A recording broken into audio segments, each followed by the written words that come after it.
Some of the most dangerous advice ever spoken in fiction sounds like wisdom, and that should unsettle you a little. Because when Littlefinger speaks to Sansa Stark in Game of Thrones, he isn't ranting, he isn't emotional, he isn't desperate. He's calm, calculated, almost gentle, and that calm delivery hides something razor sharp.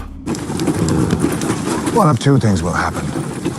Either the dead will defeat the living, in which case all our troubles come to an end, or life will win out. And what then? Don't fight in the north or the south. Fight every battle, everywhere, always, in your mind. Everyone is your enemy. Everyone is your friend. Every possible series of events is happening all at once. Live that way, and nothing will surprise you. Everything that happens will be something that you've seen before. Lady Sansa, at the gate.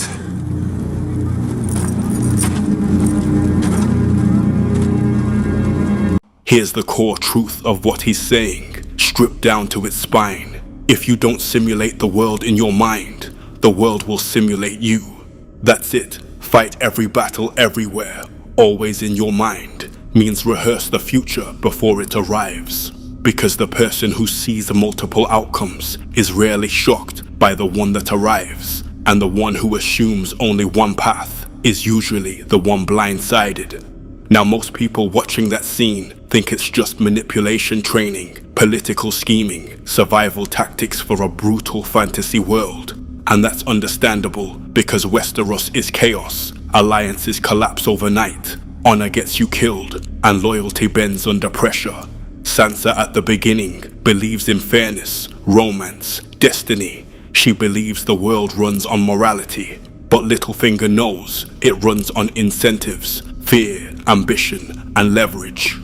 What looks like cynicism is actually pattern recognition. When he says everyone is your enemy, everyone is your friend, he isn't saying trust no one. He's saying don't emotionally commit to one storyline. Every possible series of events is happening all at once, means the future is branching, not linear, and if you only prepare for one branch, you are already behind.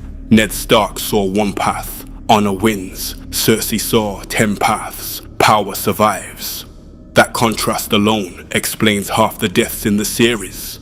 This isn't just about dragons or thrones, it's about how people move in boardrooms, in friendships, in relationships, in politics, in media. Investors call it scenario planning, generals call it wargaming, psychologists call it mental simulation. The principle is simple but uncomfortable. The future rarely shocks the person who rehearsed it.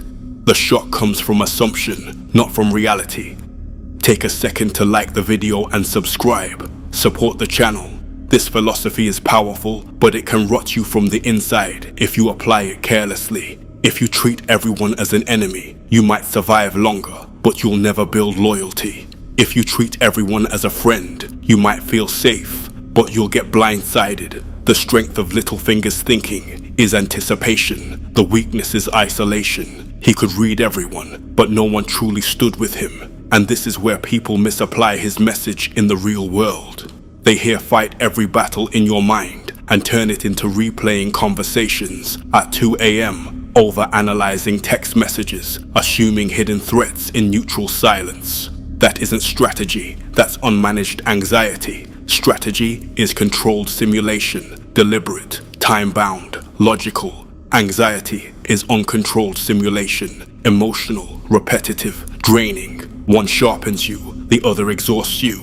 Littlefinger's power came from calm anticipation, not frantic suspicion. When he spoke to Sansa, he wasn't paranoid, he was composed, because the battlefield he was describing wasn't physical, it was psychological. Most people react to events, strategic people pre-react to possibilities, and that subtle difference changes posture, tone, and decisions.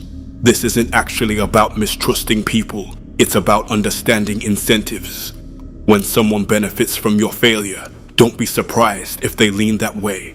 When someone benefits from your success, Don't be surprised if they support you. It's not personal, it's structural. Westeros simply exaggerates what already exists in every system, driven by power and scarcity. Yet even Littlefinger failed. He believed he was the smartest person in the room at all times, and that arrogance blinded him to collective awareness. He mastered individual manipulation, but underestimated coordinated intelligence. That's the irony. The man who rehearsed every possibility failed to rehearse one more. So what is this really about? It's not simply about becoming cold or scheming. It's not about living in suspicion. It's about mental preparedness without emotional collapse. Surface level advice says just be positive, trust the process, everything works out. That feels comforting until reality disagrees. Surface level cynicism says trust no one, everyone's out to get you. That feels strong until you realize you can't build anything alone. The balanced version is harder. Think widely, act calmly, expect variation. In Game of Thrones, Sansa eventually evolves. She watches more than she speaks. She processes before reacting. She understands that information is power, and she survives, not because she becomes ruthless like Littlefinger, but because she becomes aware without losing herself. That's the distinction. Littlefinger teaches strategic imagination. Think ahead. That's the power. Don't push everyone away.